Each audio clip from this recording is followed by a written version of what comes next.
Today we're going to be talking about transitioning without hormones. This is especially true if you are on the NHS waiting list for hormones, because you're going to be on the waiting list for about 4 years, if not longer, So that's something that you're going to have to think about. And as you can see, with the proof is in the pudding, I'm not on any hormones at the moment, and I'm not on any testosterone blocker. And I look pretty cute. I look quite feminine. So how do I do it? Well, I've got breast forms, which gives me a nice chest. I've got a wig, which is going to help with my hair, especially as I've got a receding hairline. I eat healthily and try not to eat many junk foods. That's going to help a lot as well. So yes, also you want to stop smoking, because one of the questions that they're going to ask you when they put you on the waiting list is if you're a smoker, because while you're waiting you can give up smoking, because if you're smoking they will not give you hormones. So that's something that you need to think about. You need to stop smoking ASAP, because it's to do with the risks of getting a blood clot. So that is something to really think about. But yeah, we're going to have us trans women, or if you're I think this is going to mainly suit a male to female, because that's my experience. If you're female to male, this could help, but obviously I'm going to be talking about wigs and breast forms and dresses and skirts and female clothing, so it's probably better suited for male to females, this video.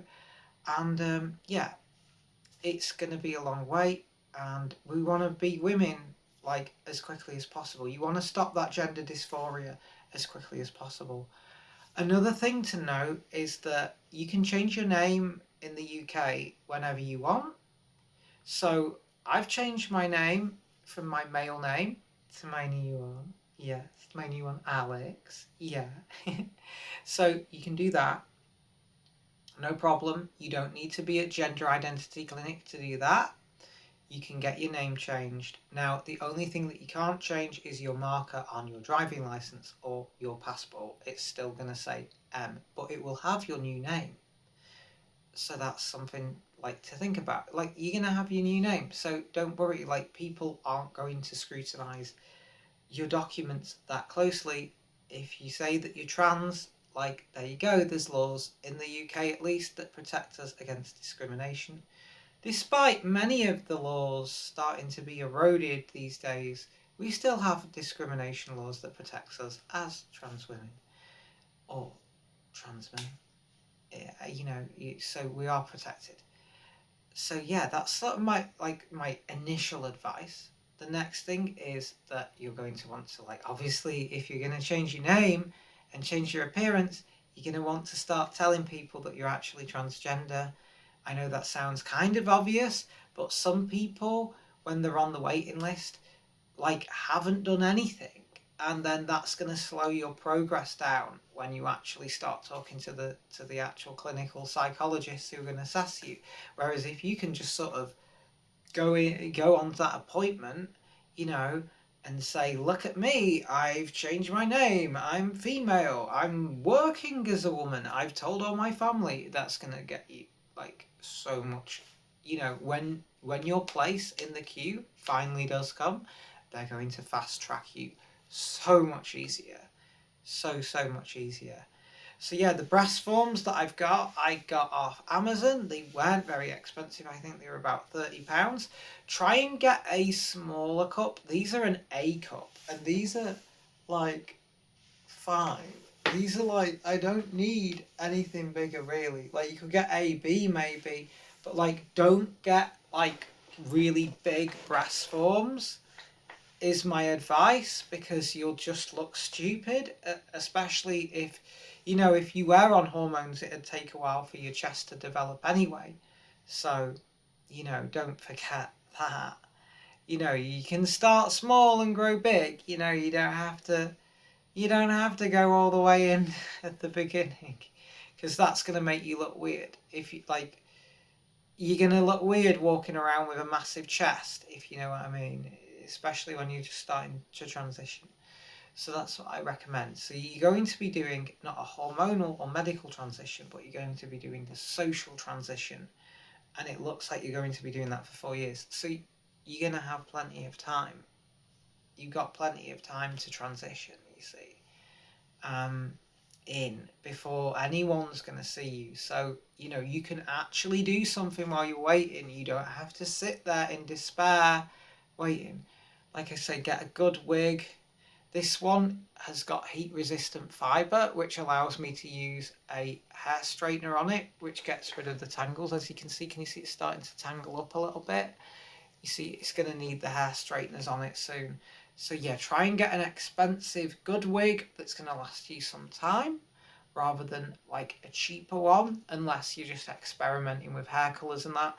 Don't go for a really expensive wig until you've decided, do I want to be blonde? Do I want to be brunette? Do I want to be a redhead? Do I want short hair? Do I want long hair? I prefer quite long hair, and the long hair wigs are the ones that get worn out faster. So that's just another thing to remember. So yes, lots of things to think about, and you can do it. You can transition, right? You can change your name, you can socially transition, you can come out to your family, you can come out to your friends, you can come out to your employer. You don't need the gender identity clinic for that, but you need to be on that waiting list. Make sure the moment you feel that it's something for you, being a trans woman, you're trans in general, then, or say you're non-binary and you want to actually medically transition to different, to be more feminine or more masculine, but you need to get on that waiting list ASAP. Because it's going to be a long wait. So just get on the waiting list. They can always take you off the waiting list.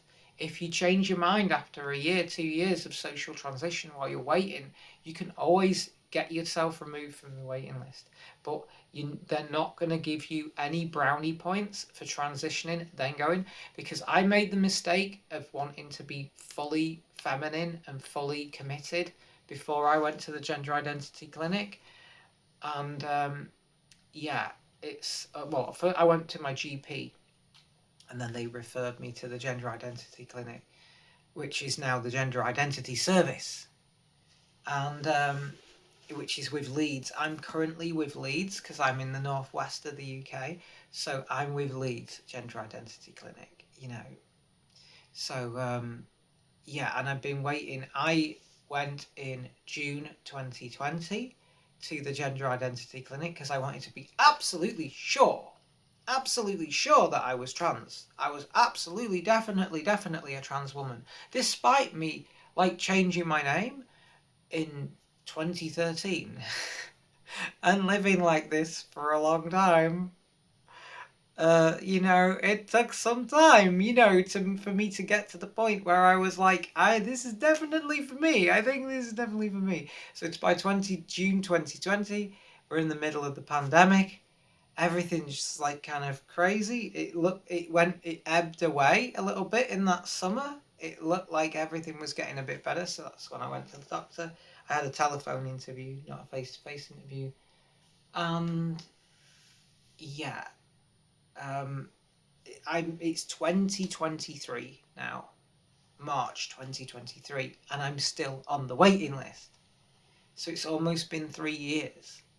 It looks like it's going to be 4 or more of waiting. So get on that waiting list. And so then you're going to want to get makeup. Get a heavy stick foundation. I've got a video that I will put a link to here, that I go through a stick foundation and a heavy stick foundation makeup that you want to cover your 5 o'clock shadow. You want to wet shave, obviously. Shave against the grain is going to really help. And you want to look, if funds allow, if you have the money, try and look at getting laser hair removal, because that's what really worked for me. The biggest thing for me is that I had quite a lot of facial hair, and that was what was stopping me, A, being female most of the time because of the facial hair, and B, the longevity of staying like this for a long period of time, that took some time. You know, that took some real time, because my beard would like start to like grow through like very, very quickly. It'd be very fast growing. So I'd shave and put makeup on, and within 6 hours, like I would have to reshave or something. Like you could see it coming through. It was not good. I didn't know how I'd last the whole day dressed like this. Now I've had laser hair removal. I last a hell of a lot longer like this. You know, my facial hair there's a significantly less of it. There's hardly any of it, and it's lasting a very, like, it doesn't come back. It doesn't come back, you know, which is a very good thing.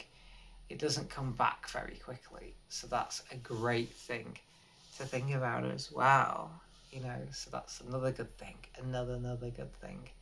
So yeah, these are all things that you need to think about. Hopefully, like, this is like gonna give you some help. And like, buy some female clothes. You can buy them online. It's dead easy. Figure out your size. I'm a size 10, right? I'm quite skinny. I'm a size 10.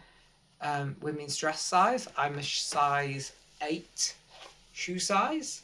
So, you know, try and buy some feminine clothes. Experiment, you know, with your style. Figure out what your style might be. You know, this is all the sort of things that you need to do and need to think about, you know, as you're exploring your gender identity, you know. So that's all good stuff. And hopefully this like little guide, you know, I hope you made some notes, but otherwise, like, don't forget to save this video on a playlist of yours. You know, you can always come back and bookmark it, you know, you can always come back and check the video again. And yeah, you know, it's something to think about, isn't it? It's something to think about. I hope this gives you like the quick initial steps of starting your transition and the things to think about, how to survive on that waiting list for 4 years.